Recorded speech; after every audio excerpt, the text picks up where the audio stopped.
Let's go away from the top half of the draft. Brian, let's go to the G League Ignite.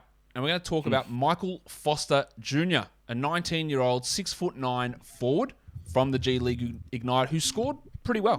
Averaged almost 18 points per 36 minutes.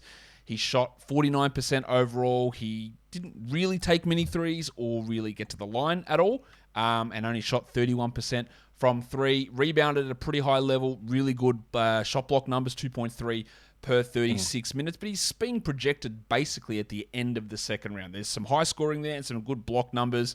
Why doesn't that translate into a first round prospect? Or maybe in your eyes it does?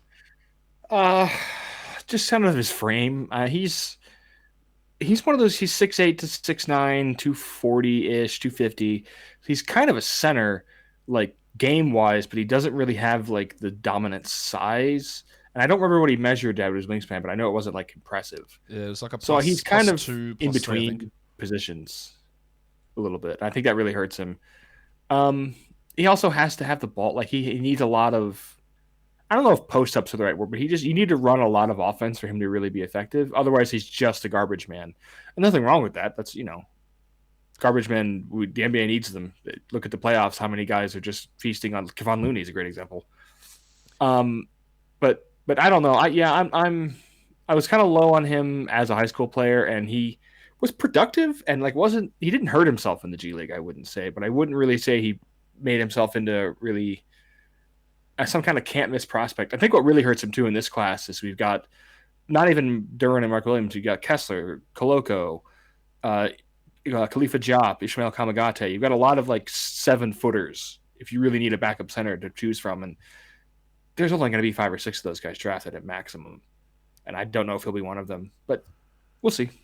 Any projectability with the 3-point shooting? He only attempted 1 per game, which is 10% of his shots. It's a pretty low amount there. Hit him at 31%. Hit his free throws, not bad. Didn't get to the line a ton there either. But is there an ability? They're not the same player, but in terms of 6'9" or small, even 6'9" is too tall. But I was gonna say smaller bodied guys who play center like a PJ Tucker. Obviously, he's a much higher usage guy, but can he be a guy that I take threes now? I get what's given to me, and I focus on being that sort of big man in a smaller man's body, I guess. Yeah, I'm of the opinion, and I've heard this from people who work in the NBA or work around the NBA. NBA development teams believe that they can make basically anybody a decent spot-up shooter. And I think they've been proven right on that.